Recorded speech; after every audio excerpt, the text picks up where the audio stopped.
Alright! Good morning Pilipinas and good morning world! At sa ating mga kababayang OFW at mga kababayan natin na nandito sa Pilipinas na walang sawang sumusuporta dito sa ating munting programa, thank you so much, mabuhay po tayong lahat hanggat gusto natin. Well, anyways, tuloy-tuloy na po tayo sa tigbabalita dito ng mga tamang balita at sagutin ang malinformation na ipapakalat ng mga fake news peddlers, ng mga anti-Marcos, lalong-lalo na doon galing sa mga DDS na mga saltik mga kabayan. Yes, dapat silang sagutin. Bakit?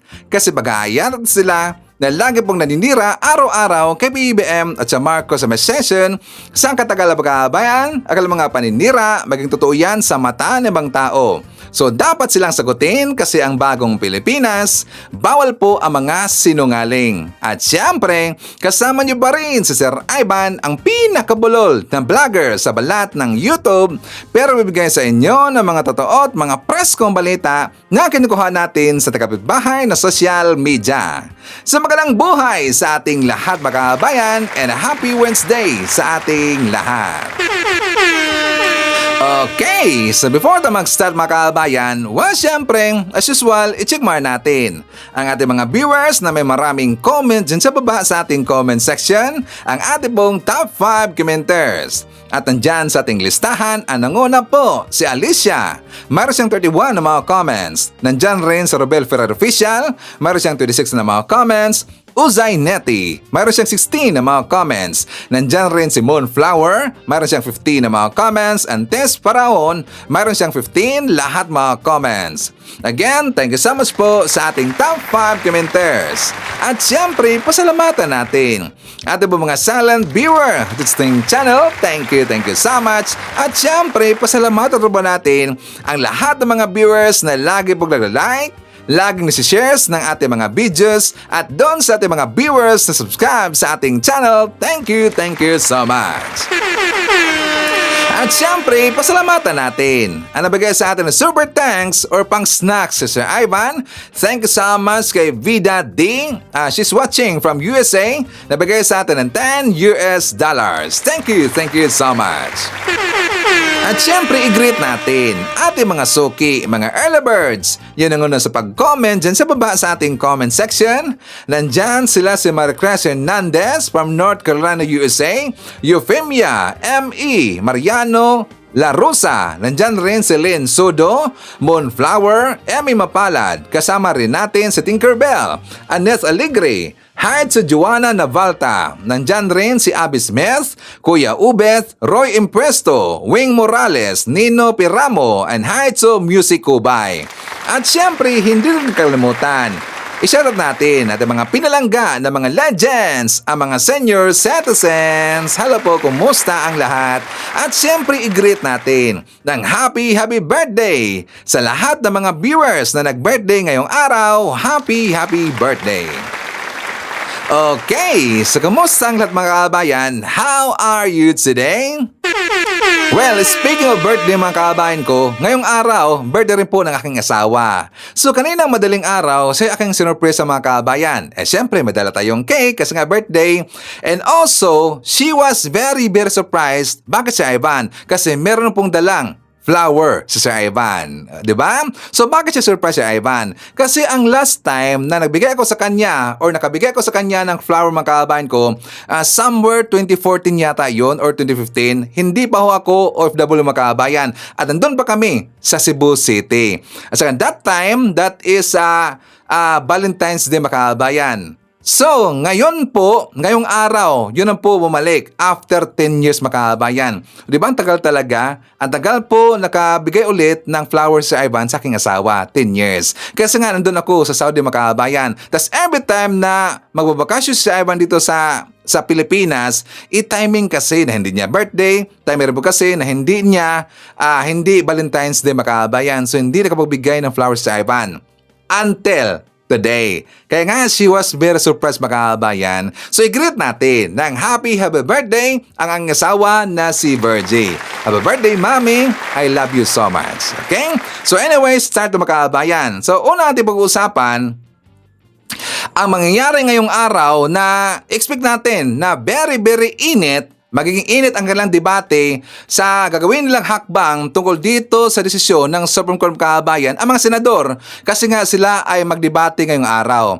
Tapos according po sa mga senador mga kababayan ko na wala silang ibang schedule or agenda ngayong araw kundi pag-uusapan lang nila yung desisyon ng Supreme Court na unconstitutional yung articles of impeachment ni Sara Duterte. So yun lang ang kanilang pag-uusapan ngayong araw mga kababayan. So expect natin yan hanggang gabi matapos mga kababayan kasi yan po'y mahaba-habang usapin. So sana matuloy na ngayong araw or matuloy na yung impeachment trial kay Sara mga kababayan at sana yung mga senador, lalo na yung mga DDS senators mga kababayan, mag-iba yung kanilang pananaw dito. Sana lang.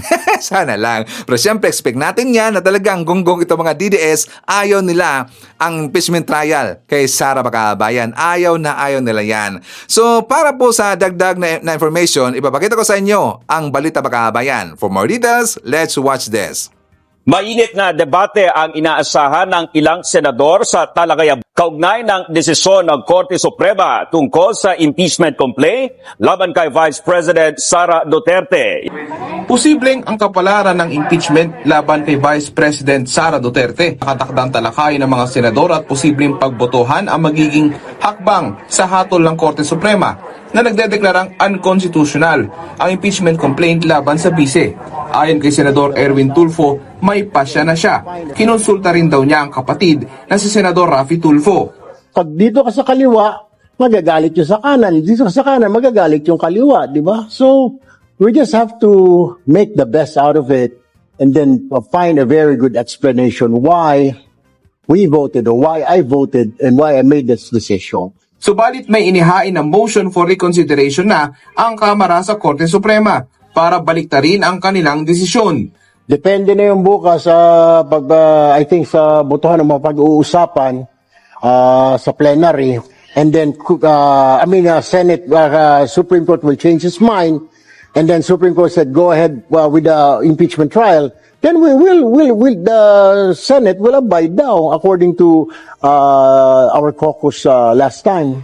Para kay Senadora Risa Hontiveros, ituloy ang impeachment trial at antayin muna ang desisyon ng SC sa apilang inihain ng mababang kapulungan.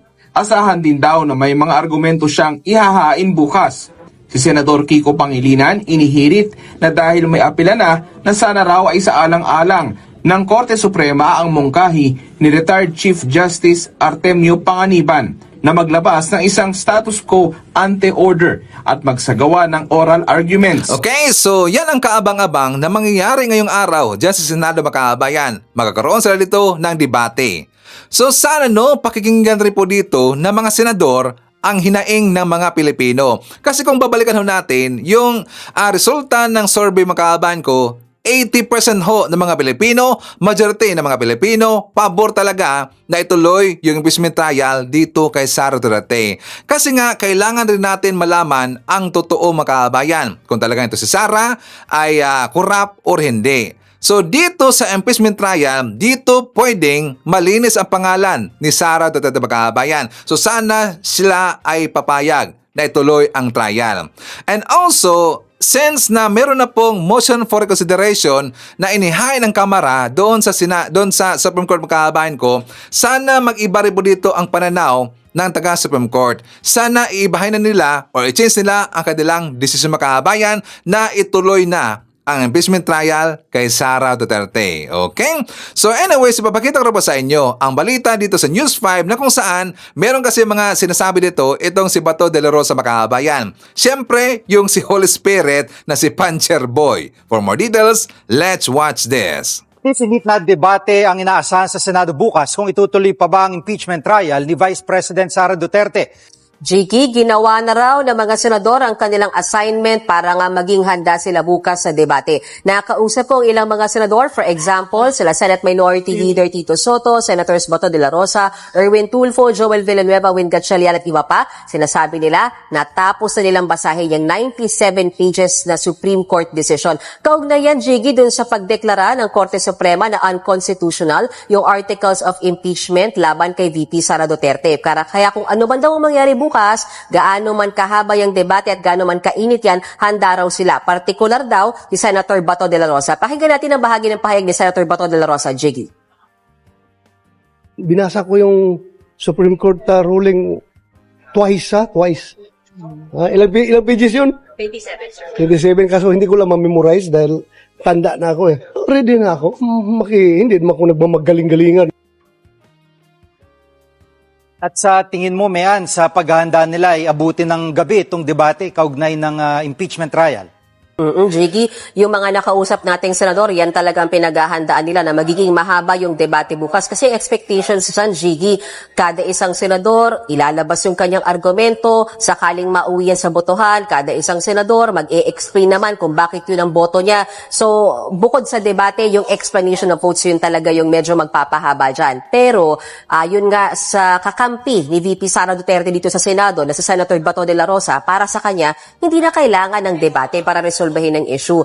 Malinaw daw kasi ang desisyon ng Korte Suprema na void ab initio o walang bisa simula pa ng umpisa itong articles of impeachment laban kay VP Sara at tinatrato nga raw ni Senator Bato na case closed na ito. At kung sakali raw na mauwi sa botohan bukas itong mga debating ito, inaasahan daw ni Senator Bato na ang lahat ng miyembro ng Duterte Bloc, Duterte 7 o yung 7 miyembro na yan ay boboto to dismiss yung impeachment case ni VP Sara. Pero syempre, sabi niya, respetuhin pa rin niya sakaling mag-iba yung boto ng ilan sa kanilang mga miyembro. Narito yung bahagi ng pahayag ni Senator Bato de la Rosa, Jiggy.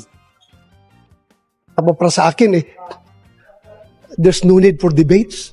Bakit pagdebatihan yan? Nagsalita ng Supreme Court Ha? Nagdesisyon ng Supreme Court, bakit magdebate pa tayo? Di ba? Sa akin, hindi ako lawyer, as I've said, pero naniwala ako that nobody is supreme and above the Supreme Court. Except God. Case closed. As far as I am concerned, I am very much inclined to support and obey the decision of the Supreme Court.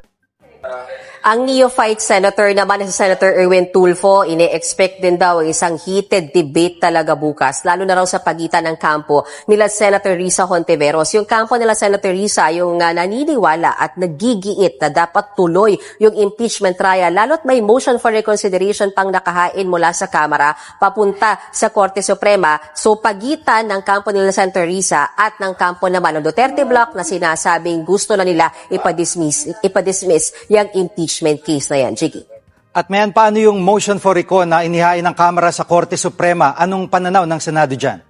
Yes, natanong din natin yung ilan sa mga senador dyan. Para kay Senator Erwin Tulfo, isa yan sa dapat resolbahin pag-usapan bukas ng mga senador. Hihintayin pa ba yung final decision ng Korte Suprema, lalo't may MR nga o motion for reconsideration na inihain yung Kamara, o magde-decide na sila once and for all kung tuloy yung impeachment trial o hindi. Paulit-ulit sinasabi ni Senator Erwin Tulfo sa atin dati, mas gusto niya tuloy yung impeachment trial na yan para magkaalaman na. At kanina, tinanong ko siya, yung pa rin ba yung paninindigan niya? Sabi niya kung siya lang ang tatanungin, gusto pa rin niya tuloy yung paglilitis laban kay VP Sara. Narito ang bahagi ng pahayag ni Senator Erwin Tulfo. Pero sir, nananatili yung desire niyo na sana ituloy yung... Very, very much na gusto kong makita ng mga kababayan natin yung ebidensya. That's what I want. Gusto kong makita kung anong meron. Ano ba meron dito? O sige, tatayo ba ito? May laban ba, di ba? Nakausap ko rin, Jiggy, sa Senate Majority Leader Joel Villanueva at ang nakakalendaryo lang daw talaga bukas at ang tanging pag-uusapan ng mga senador sa plenaryo, walang iba kundi impeachment case. Because they're really hoping na by tomorrow makapag-decisions talaga sila kaugnay niyan, or at least yung kaugnay sa desisyon ng Korte Suprema sa articles of impeachment laban kay VP Sara. Samantala, pinasasagot na ng Korte Suprema si VP Sara, ganun din si Attorney Israelito Torion tungkol nga dyan sa motion for reconsideration na inihain ng Kamara at may 10 araw sila para sagutin yan. Okay, so kumpirmado mga kababayan ko na whole day, ang kanilang pag-uusapan dyan sa Senado ay puro lang yung tungkol sa impeachment trial dito kay Sara Duterte. And also, babalikan po natin mga kababayan ko, itong si Puncher Boy, itong si Bato de la Rosa, nagsinungaling, no? Bakit si Ivan? Di ba sabi niya, nabasa doon niya yung ruling na Supreme Court twice. Tapos sabi pa niya, ilang pages daw yon, 97 na lahat na pages mga kababayan. Tapos wag na lang daw siyang tatanungin kasi daw nakalimutan niya. Kasi daw, tumanda na siya mga kababayan, matanda na siya. Di ba? Tapos sabi niya, Nabasa niya daw twice, 97 pages lahat mga kababayan. Naniwala tayo doon. Di ba sinungaling talaga eh. Tapos wala siyang ibang sinabi kundi hindi na daw dapat pag-uusapan yung trial kay Sara, yung impeachment trial, kasi daw para sa kanya, case closed na mga kababayan. Meron ng desisyon yung Supreme Court. Ang ibig sabihin, hindi niya binasa yung ruling. Kasi meron na ho siyang steady na desisyon mga kababayan na ayaw na talaga sa impeachment trial kahit anong mangyari. O di ba? So, there's no point na babasahin pa niya yung ruling ng Supreme Court mga kababayan. Kaya kita natin dito na siya ay nagsisinungaling talaga. Alam naman natin na sinungaling talaga itong si Pancherboy mga kababayan. So anyways, ano ba ating inhanaing mga kababayan ko? Ano ba inyong masasabi dito sa sinabi ni Bato de la Rosa? And also, pahig ba tayo na ituloy ang impeachment trial dito kay Sara Duterte? Please comment sa baba at babasahin niyo mamaya ni Sir Ivan. Okay? So, before tayo magpatuloy mga kababayan, please like naman po sa ating video. Malaking tulong ho yan. At saka kung hindi man kalabisan sa inyo, please i-share natin ating mga vlogs mga kababayan ko para makaabot ho ito doon sa mga kababayan natin na hindi mga well-informed. Yung mga binulag na mga didis mga kababayan. Okay? So, please like and share. Anyway, wala namang bayad yan eh. Libre lang ho yan mga kababayan. Okay? So, anyways, tuloy tayo. Pag-usapan natin yung nangyari doon sa India mga kababayan ko na di ba nakita ho natin na si PBBM nakausap niya yung Filipino community doon sa India. At before nag-start na nag-speech si PBBM o lumabas si PBBM napakita doon, di ba meron po nangyari na party-party. Nakita nga natin kumanta si Atty. Claire Castro mga kababayan. So nung nakita ko yung live sa RTBM sa Filipino community na kung saan kumanta yung mga sekretary, kumanta doon yung mga ibang head sa ibang ahensya mga kababayan, like for example sa OWA, 'di ba, sa DFA. So sila ay kumanta doon. So meron akong post doon sa ating Facebook account mga kababayan ko. Tapos sabi ko, go go go, Atty. Claire. Inisin mo pa lalo ito mga didishits. Tapos sabi ko doon, ito kasing si Sara ay sintonado kung kumanta mga kababayan. Totoo naman talaga yan eh. Di ba DDS? Sintonado naman talaga kumanta itong si Sara Duterte. So ngayon, meron hong umalma. As expected. Kasi nga yan po yung vlog ng mga DDS lahat mga kababayan. Yan po yung vlog itong pagkanta ni Atty. Claire. Lalo na si Maharlika. So ang sabi ni Maharlika mga kababayan ko, nag-react siya doon sa pagkanta ni Atty. Claire. Sabi niya, nag-karaoke ang mga jutang ginina sa India pa. Gumastos ng milyon-milyong pera, as expected, yan talagang sasabihin nila, gumastos pa ng milyon-milyong pera ng bayan para sa katsipan ng bangag Marcos admin ito. After karaoke, ano gagawin ng mga bangag? Magsinghot ng polboron katulad ng ginawa nila sa Beverly Hilton daw.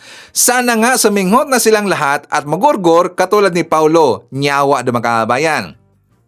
O, di ba? As expected, talagang aatake sila. Tapos gagamitin nila itong picture or video ni Atty. Claire Bacabayan. Alam natin sasabihin nila. Doon pa nga lang sa vlog nila ni Badong, nila ni Bistaqueros, ni PH Update, sila si Boss Dada, lahat na po ng mga banateros Bacabayan, unang pinag-uusapan nila yung party-party daw doon sa Filipino community sa event ni PBBM or nung na-meet ni PBBM ang mga Filipino Bacabayan. So yun po ang nangyari.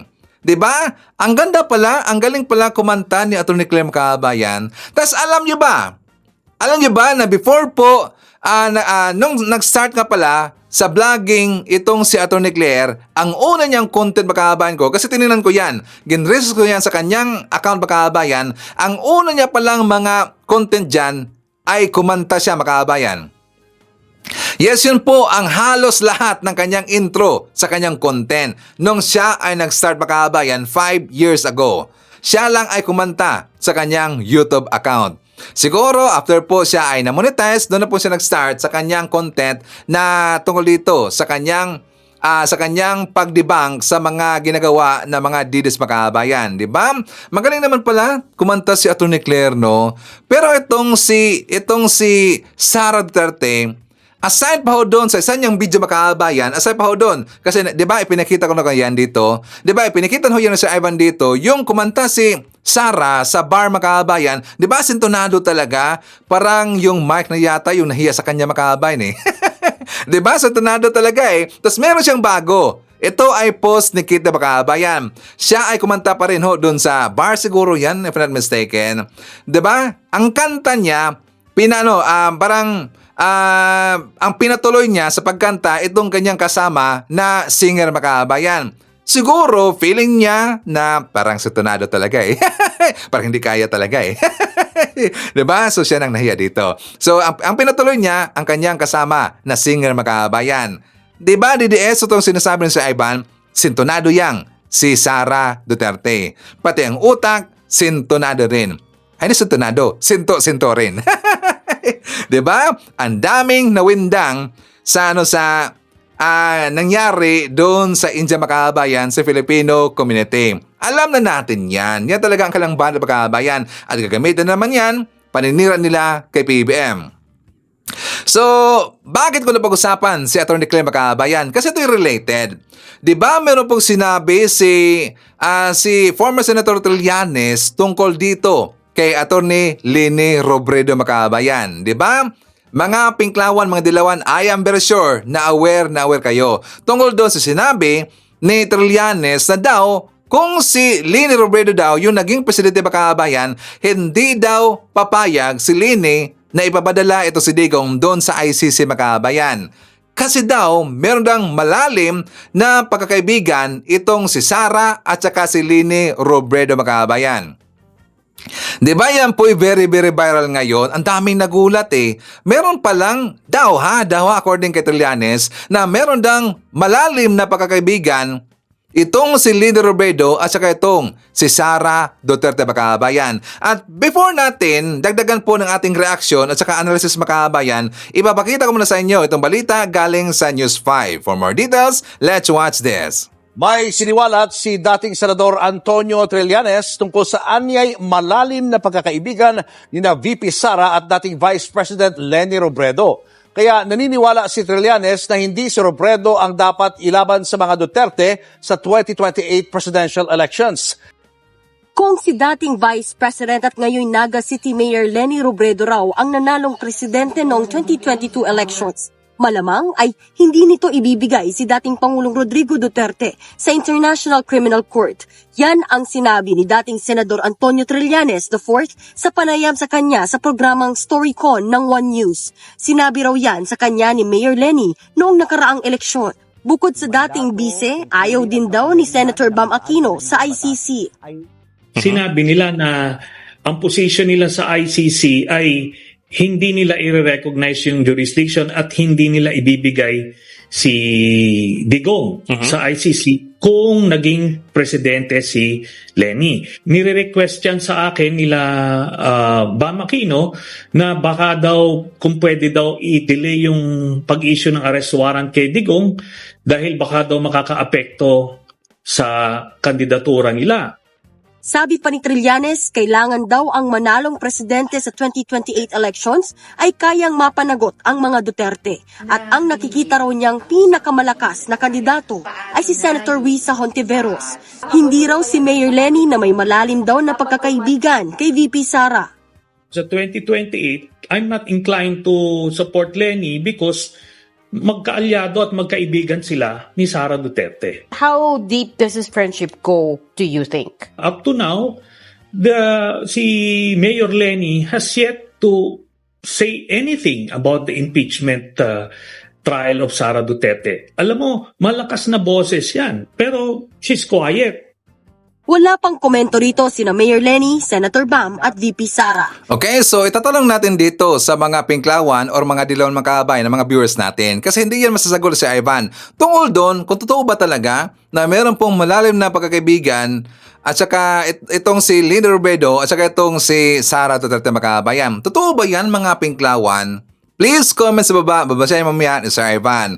So hindi yan masasagot si Ivan kasi hindi ko naman sinuportaan itong si Leni nung dumaan na election Makabayan. So wala tayong alam dyan. But in fairness no, in fairness, wala tayong narinig dito tungkol kay Leni Robredo na siya ay nasangkot dito or merong issue sa corruption mga kababayan. Di ba mo wala tayong narinig na ng ganyan? In fairness, kay Atty. Leni Robredo. Pero tungkol dito sa kanilang pagkakaibigan daw kay Sara, I'm not sure. Ngayon lang po yan, narinig ni si Ivan. So, kaya nga, ang dapat sumagot dito, para sa akin ang dapat sumagot dito, siyempre yung mga supporter ni Leni Robredo. For example, yung mga sikat po na mga personalidad makabayan. For example, sila si Atty. Laila de Lima, sila si Jokno, mga kalyado makabayan, sila si Kiko Pangilinan, marami pang iba. At dito po sa hanay ng mga vlogger, sila si Heydarian, di ba? Si Kristan Piglawan yan, Dilawan. At saka sila po maraming, si Atty. Rene Bueno, at lalo na si Atty. Claire Castro makabayan kasi siya ay Pinklawan, Dilawan. Kaya nga nabanggit natin si Atty. Claire kasi nga gusto ko siyang pag-uusapan mga kababayan kasi nanonood ako kagabi. Napag-usapan niya itong tungkol sa sinabi ni Trillanes. Pinag-usapan yan or gintopic yan ni Atty. Claire. Pero nahirapan siyang mag-explain mga kababayan. Totoo lang, si Atty. Claire, nahirapan siyang mag-explain.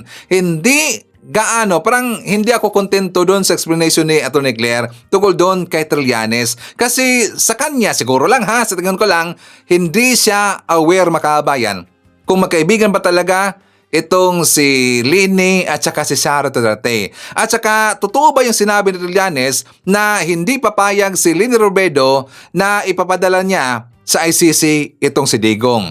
Hindi alam ni Atty. Claire makabayan. Kaya nga nahirapan siya mag-explain. 'Di ba? So, ang dapat itong sumagot, no? Ang dapat itong sumagot si Mayor Leni Robredo. Siya lang ang makakasagot mga kababayan kung totoo ba 'yan.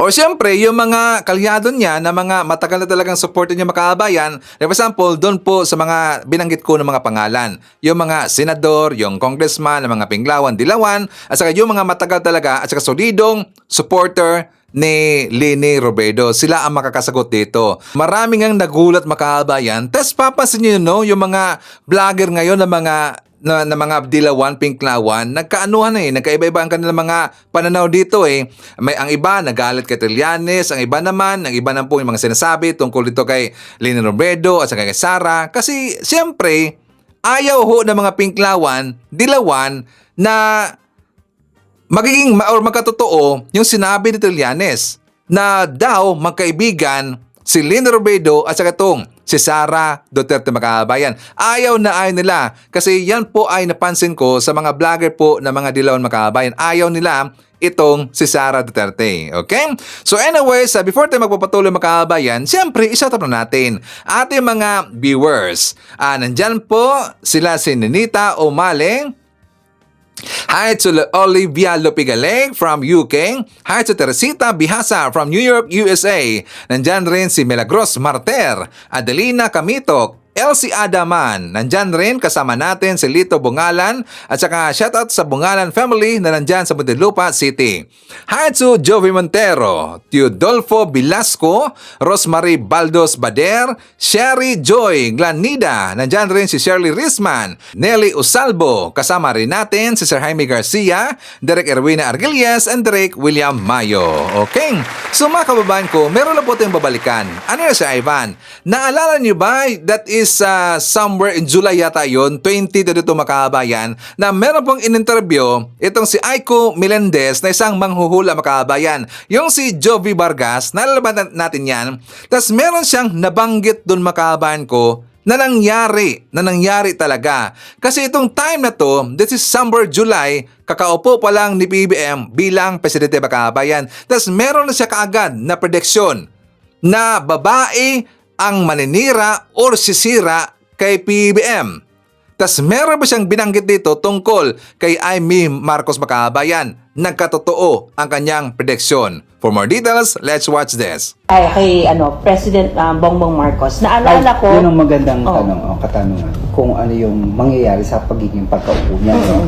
Una, kagaya ng sinabi ko noon, ng guest ko dito, diba? Kung mananalo si BBM, nakikita ko ang kagandahan ng Pilipinas. correct. Malaking pagbabago. The greatness of this country talagang gagawan talaga ng pagbabago ng uupo ngayon. Ang problema, may mga elemento tayo ng mga masasama. No?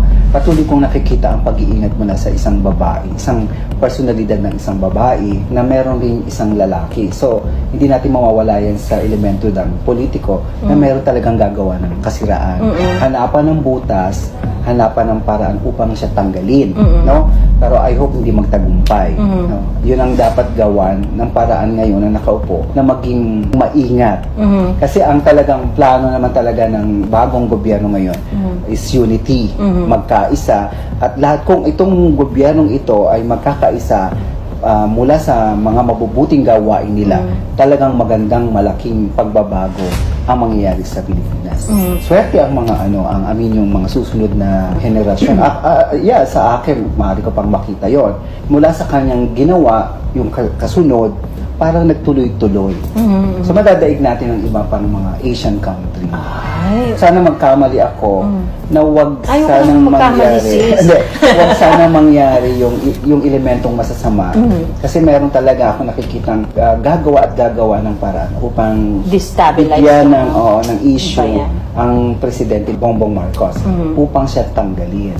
Ay, may na naman. May mga ganong Pero magkainis na magtatagumpay.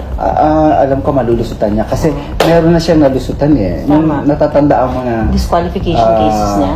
no, even yung sinasabi ko may threat na gusto siyang diba, sabi ko may mangyayari pa pero itong April na to kailangan malusutan niya.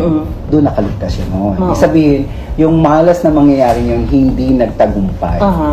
Siguro dahil kagustuhan na rin ng langit. No? So, pero meron at meron pa rin. Pero nakikita ko ang determinasyon ng presidente. Yung talagang ibalik ang tiwala sa kanila at magkaroon ng pagkakaisa ang bawat isa. So, hindi siya tumitingin ngayon sa sitwasyon ng...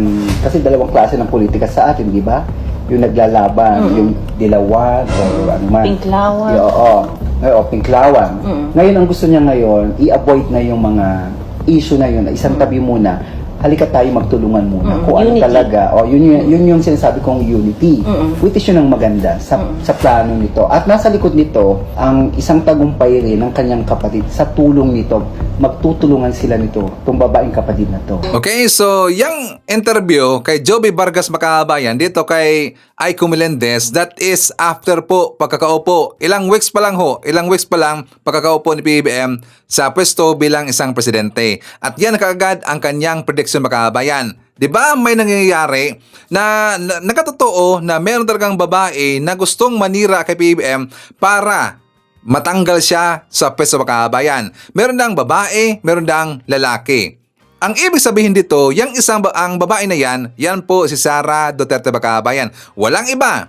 At ang lalaki na yan pong si Basti Duterte. Correct if I'm wrong? Tas meron pa mga lalaki, siyempre, si Rocky lalaki ba yun? Parang hindi yata. Talagang hindi.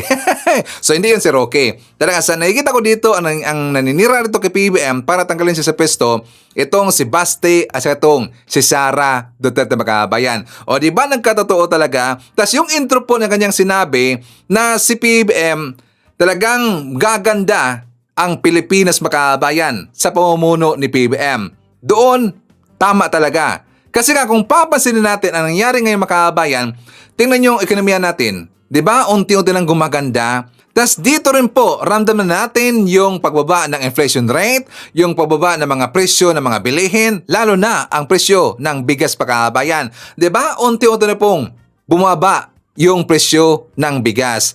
Dahil yan sa inflation Makabayan. So 'di ba ang report kahapon na nilabas ng taga PSA Makabayan, ang report sa inflation rate sa month of July 2025 is 0.9% Makabayan. 0.9%. Bumaba talaga. Tas alam nyo ba, according po sa taga-PSA, matagal na po na panahon, how many years ago, na nangyari ang 0.9% na inflation rate sa Pilipinas, makabayan. So according sa kanya, that is 9 years ago yata yun, if I'm not mistaken. According sa kanya, 9 years ago pa daw, nangyari ang 0.9% na inflation rate sa Pilipinas. Verso sa July 2024, makabayan, di ba ang layo talaga ng, ng paglundag? 4.4 last year. Ngayon, 0.9% makabayan. Ang ibig sabihin, umipikto na yung mga hakbang na ginawa ng ating presidenteng si PBBM. Umipikto na yung mga programa, mga inisyatibong ginagawa ng ating gobyerno, makabayan. So tama ang sinabi ni Jovi Vargas na unti-unting gaganda ang ekonomiya sa Pilipinas sa pamumuno ng ating presidenteng si PBBM. Tapos napapansin ba natin yung presyo ng mga bigas, di ba? At saka tingnan nyo yung mga presyo, makabayan. Meron ng 35 pesos, meron 36 pesos. Tapos meron pa ka nag-post dito, sabi niya, bumaba ulit yung buko pandan dito sa amin. 35 yan dati sa Pangasinan na makabayan. Tapos mas lalong bumaba yung presyo. Pero siyempre, hindi naman niya makikita ng mga DDS kasi bulag sila. Ayaw kasi nilang tingnan, makabayan. Kasi ayaw talaga nilang tingnan yung mga magagandang nangyayari sa Pilipinas. Kasi gusto nila pangit lang lagi yung mga nangyayari sa Pilipinas sa pamumuno ni PBBM. Yun kasi ang gusto nila. Kasi sila ay takot at nagpanik na baka daw malampasan itong kanilang sinasabi na the greatest president daw sa Pilipinas, itong si Digong, makabayan. Greatest president daw sa Pilipinas. Diba? Kaya sila takot na takot kasi ayaw nilang malampasan itong si Digong. Nangyari na ho, nalampasan na ho si Digong. Dito ba nga lang sa EGK, makabayan, na-resolba yung krimen sa Pilipinas na walang nangyaring EJK, makabayan. Bumaba yung crime rate sa Pilipinas na walang EJK. Marami hong mga drug lords na nahuli sa panahon ni PBBM. Kasi sa panahon ni Digong, walang drug lords na nahuli. Kasi nga makaibigan niya, makabayan. Tapos protektado ni Digong yung mga drug lords. At panahon ni PBBM, hindi yan pwede.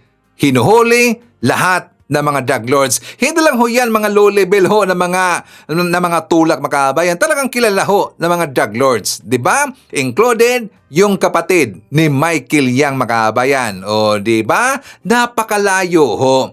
Pero ang mga DDS, hina-highlight nila kasi yung mga krimeng nangyari sa Pilipinas. Hina-highlight nila kasi para sasabihin nila, bumalik daw yung krimen, hindi daw bumaba yung krimen sa Pilipinas sa panahon ni PBBM. Kasi sila ay takot baka malampasan ng Marcos admin ang Duterte admin, makabayan.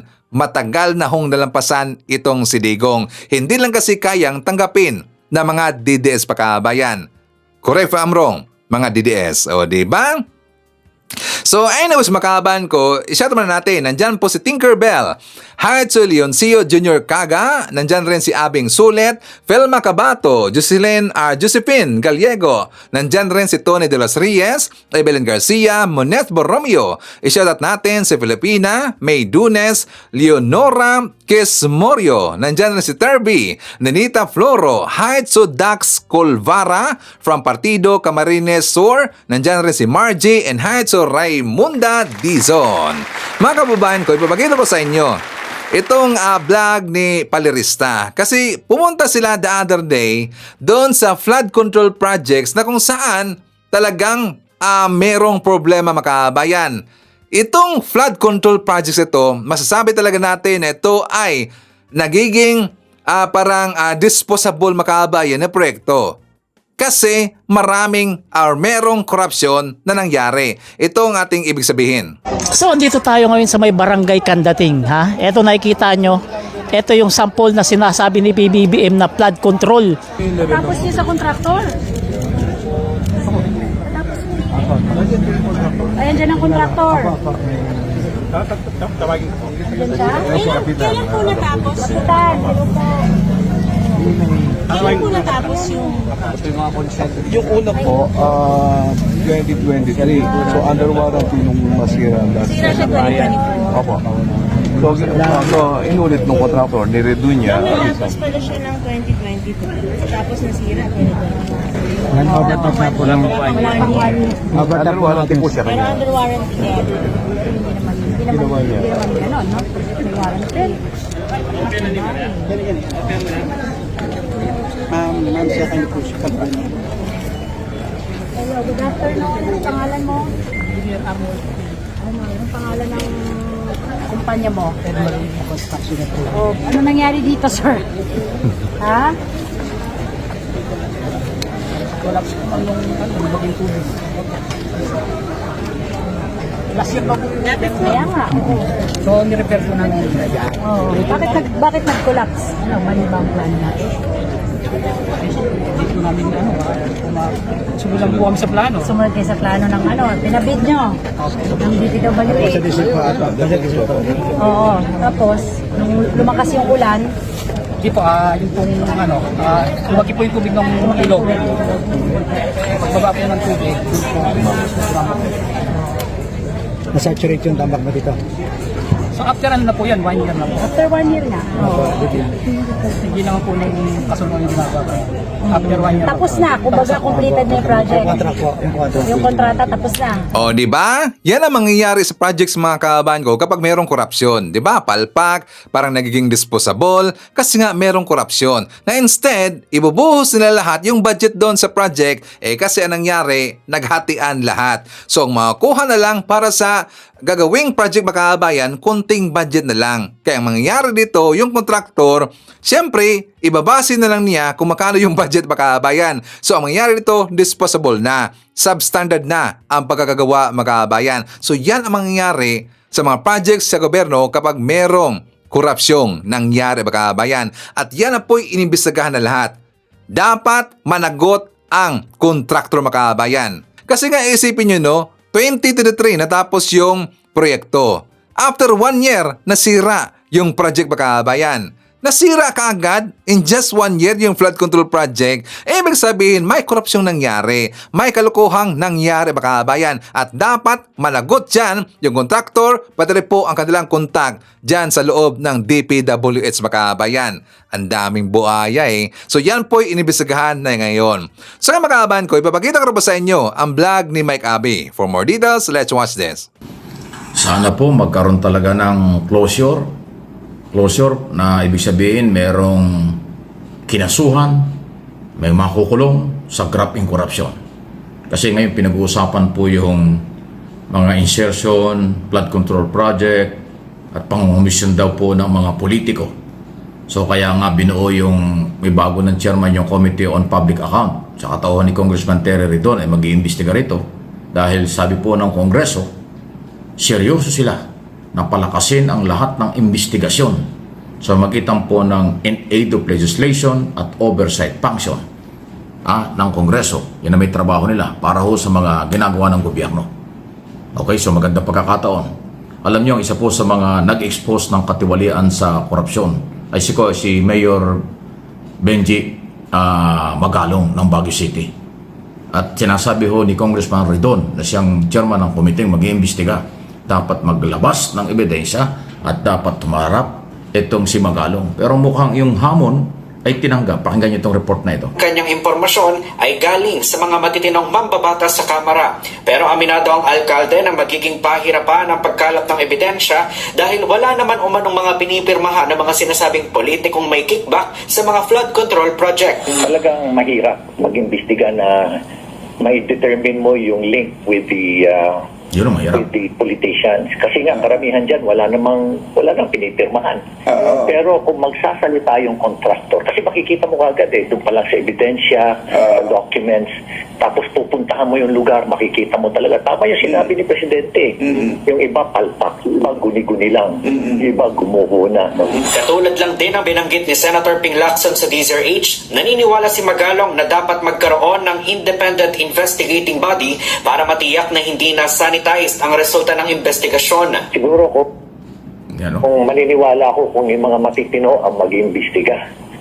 Pero kung yung mga pasimuno dyan at yung mga sila rin ang yung mga kasabwat kumbaga parang criminal din na sinabi mo, ikaw na mag-imbestiga to sa krimen mo.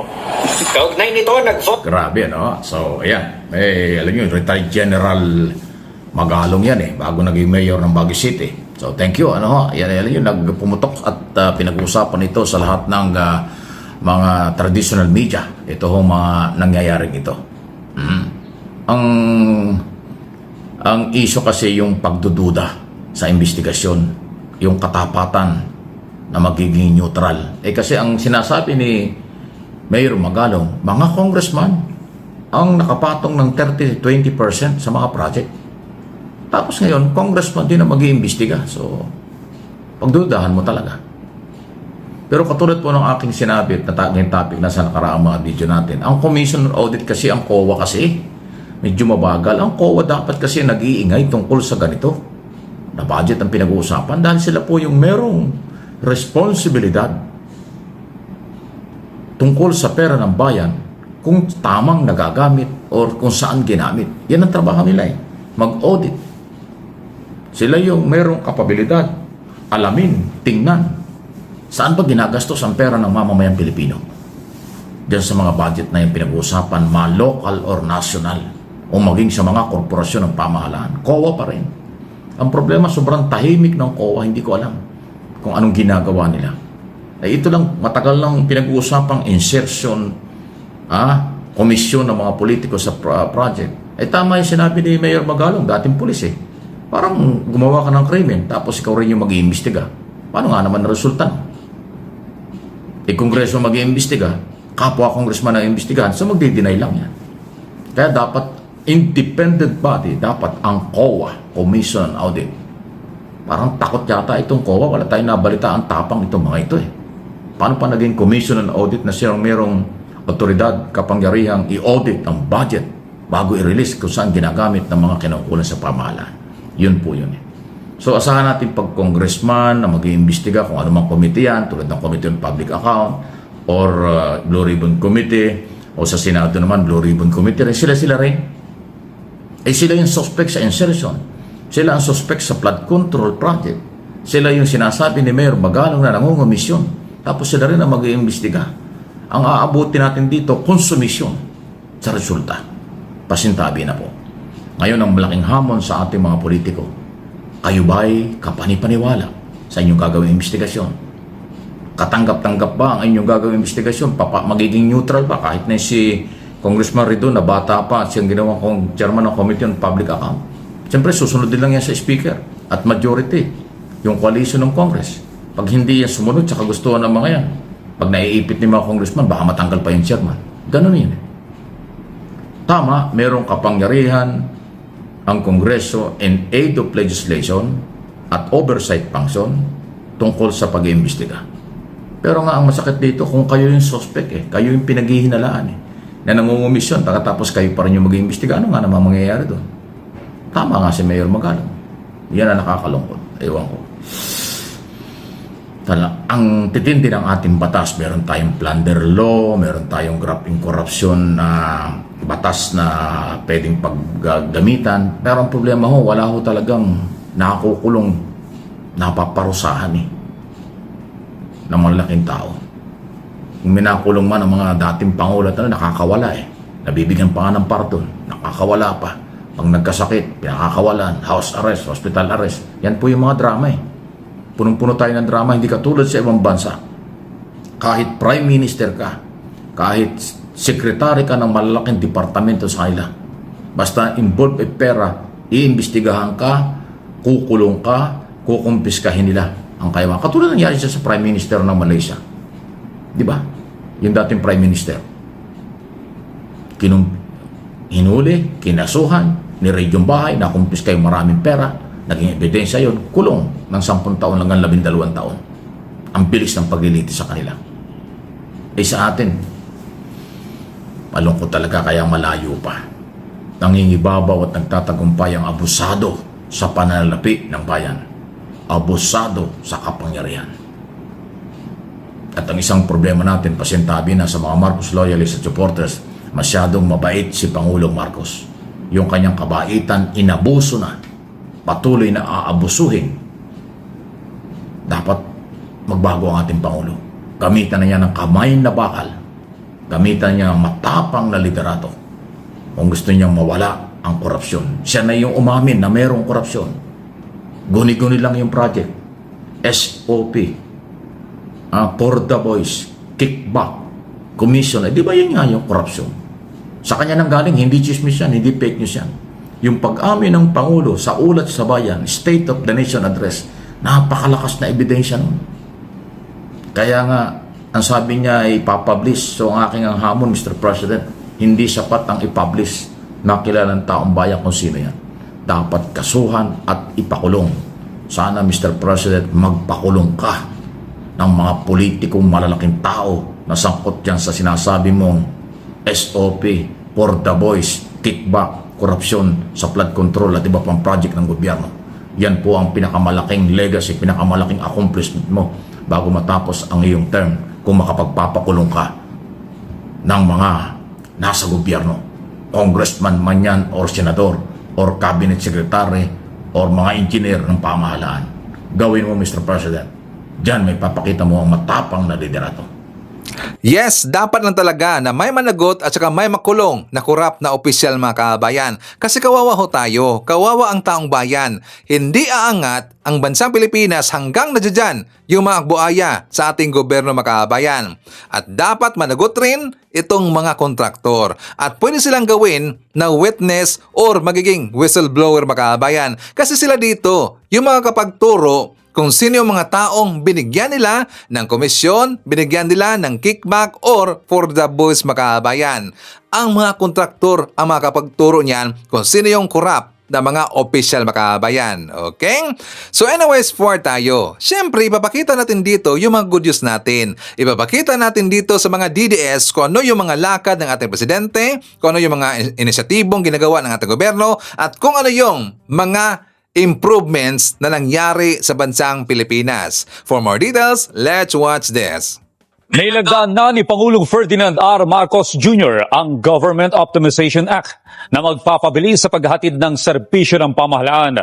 Sa ilalim ng naturang batas, may kapangyarihan na ang Pangulong magbuwag, pagsamahin, maglipat, magbawas o magtatag ng mga bagong tanggapan ng gobyerno. Target din itong iwasan ang paulit-ulit na trabaho sa pamahalaan na nagdudulot ng kalituhan at pagsasayang ng pondo. Sakop ng batas ang lahat ng ahensya ng gobyerno, pero lang ang mga paaralan, sundalo at pulis at iba pang unipermadong kawani ng gobyerno. Magkakaroon din ng komiteng tagasuri at magpapasinaya kung saling mga ahensya ang kailangang i-reorganisa. Magkasamang sinaksihan ni na Pangulong Ferdinand R. Marcos Jr. at Indian Prime Minister Narendra Modi ang palitan ng bilateral agreements sa mga opisyal ng Pilipinas at India. Yes, Dayan, naging mabunga nga ang bilateral meeting ni Pangulong Ferdinand R. Marcos Jr. kasama si Indian Prime Minister Narendra Modi sa ikalawang araw na state visit ng Pangulong Marcos Jr. dito sa India. Kasunod ng naturang pulong ng dalawang lider, 13 bilateral agreements ang napirmahan. Kabilang na riyan ang formal na pagtatatag ng strategic partnership sa pagitan ng dalawang bansa. Gayon din ang action for implementation nito. Hindi rin nawalang mga kasunduan para naman sa defense and maritime cooperation matapos pirmahan ang kasunduan na nakasentro sa mas maayos na kooperasyon sa pagitan ng Philippine Navy at Air Force ng Pilipinas sa counterpart nito sa India. Napirmahan din ang mga kasunduan sa mga legal na usapin, science and technology, tourism at iba pa. Binigyang diin ng Pangulo na sa pagsusulong ng Pilipinas ng defense modernization, malaking bagay anya na makatutulong nito ang India.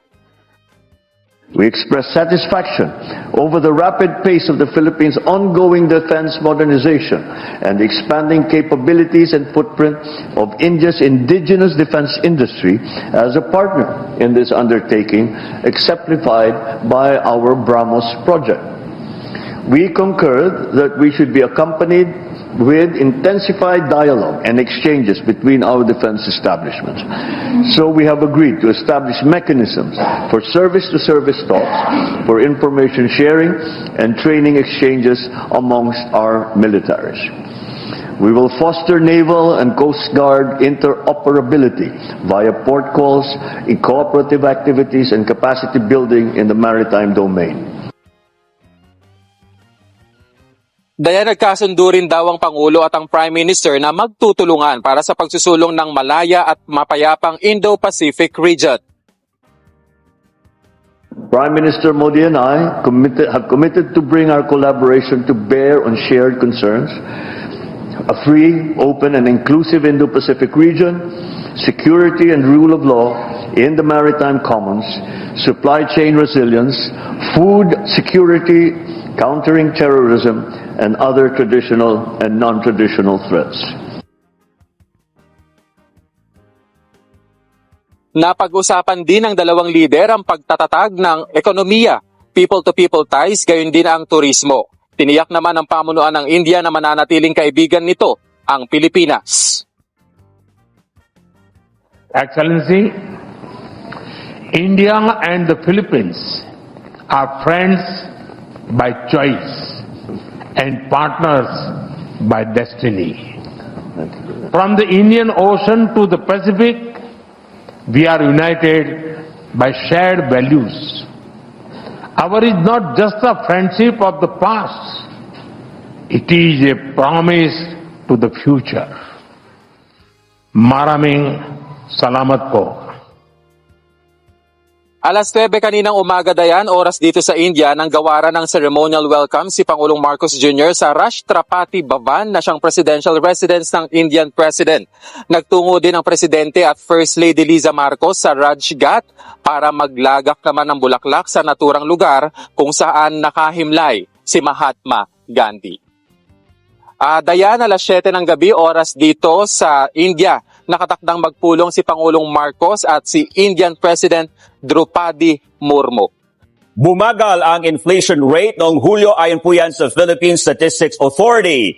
Inaasahan namang mananatiling negative ang rice inflation sa buong taon. Patuloy ang pagbagal ng inflation ngayong 2025. Ayon sa Philippine Statistics Authority o PSA, bumagal ang inflation sa 0.9% noong Hulyo 2025 mula 1.4% noong Hunyo, mas mababa kumpara sa 4.4% noong Hulyo 2024. Sanhi nito, mas mabagal ang pagtaas ng presyo ng kuryente, tubig at renta na 2.1% mula 3.2% at pagbaba ng presyo ng pagkain na negative 0.2% at transportasyon na negative 2% dahil sa murang krudo at pamasahe. Yung vegetables inflation natin as a whole ay mababa pa rin.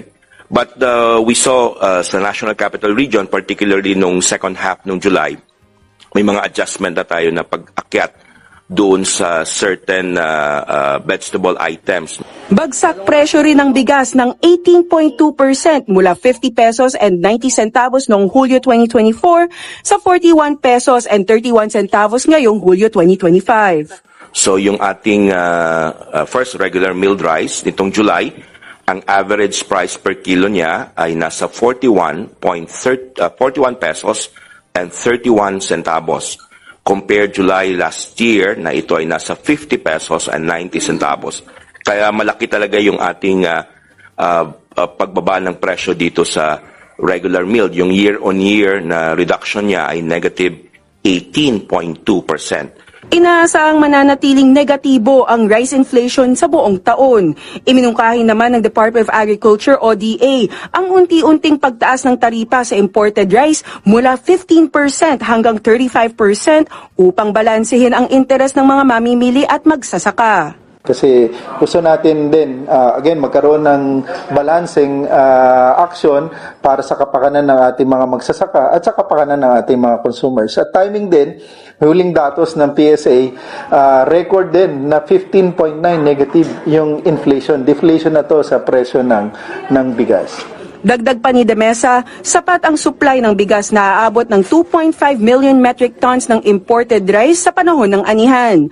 Base dito, inirekomenda ang 45 hanggang 60 days na pagpapahinto ng importasyon sa panahon ng harvest season.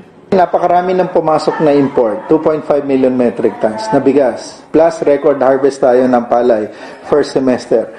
Yung 45 to 60 days, 1.5 months. Kung titingnan mo yung requirement natin na 35,000 metric tons per day ng bigas, sa dami ng bigas natin, hindi yan makakaapekto masyado.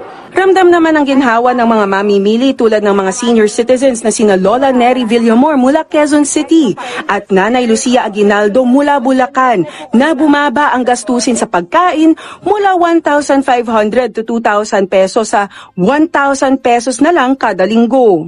Tumaas din konti, pero kahit pa paano mayroon. Kasi naman mura, wala naman. Minsan pag bagyo, mataas. Pag wala naman bagyo, normal ang presyo. Ang mga ano lang talaga, may sakuna lang talaga mataas. Sa Bulacan, sa Bukid, para sa amin is okay, malaking pasalamat namin na bababa ang presyo. 'Di ba? Lalo na maraming mga bata, marami akong mga laga.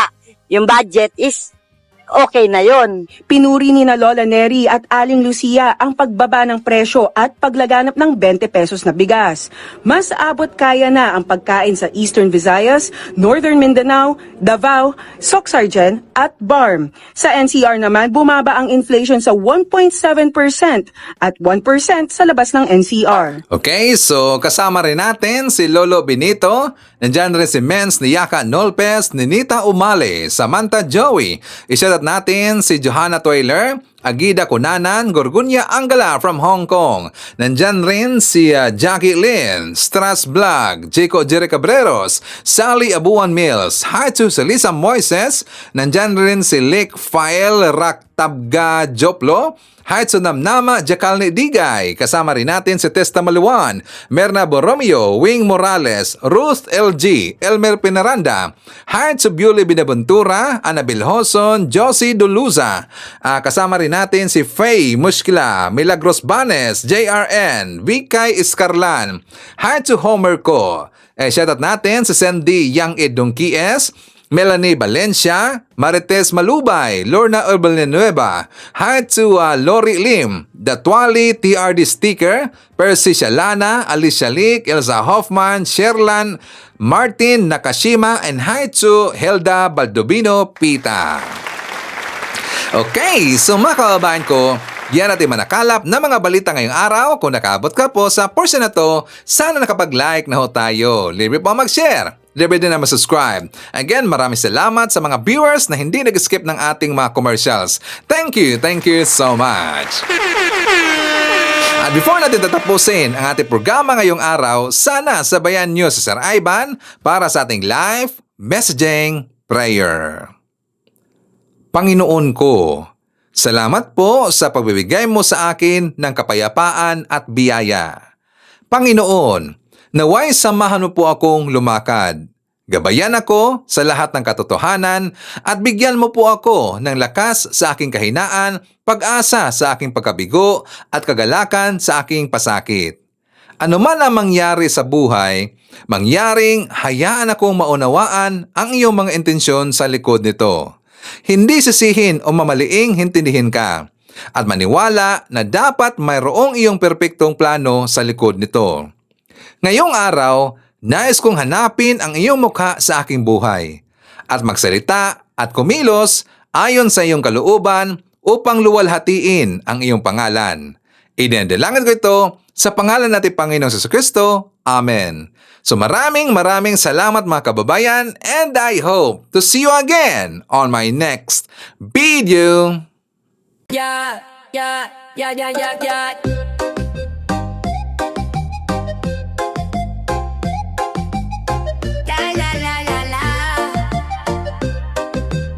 Sabi ni Barbie, laban tayo, suntukan tayo, sobrang anggas pero tumakbo.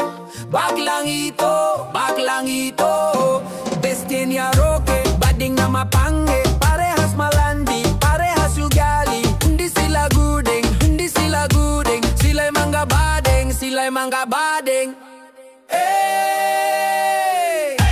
Si Barbie nag-back out na, naduwag di na sumipot, baklita, natakot kay Tore, umiyak siya. Barbie Duterte ay isang darna. Si Barbie nag-back out na, naduwag di na sumipot, baklita, natakot kay Tore, umiyak siya. Barbie Duterte ay isang darna. Suot ng pink, naka-shades pa siya. Mayor na Barbie, may drama talaga.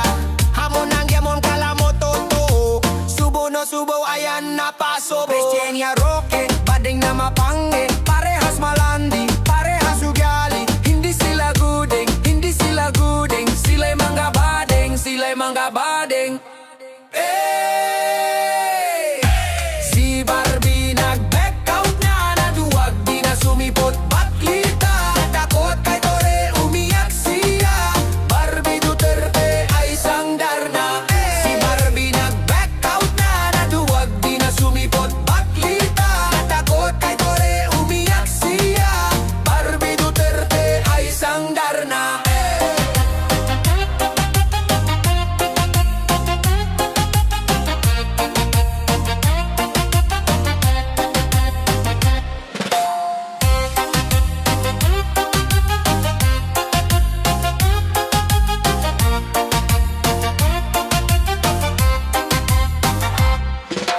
Si Barbie nag-back out na, naduwag di na sumipot baklita. Natakot kay Tore, umiyak siya.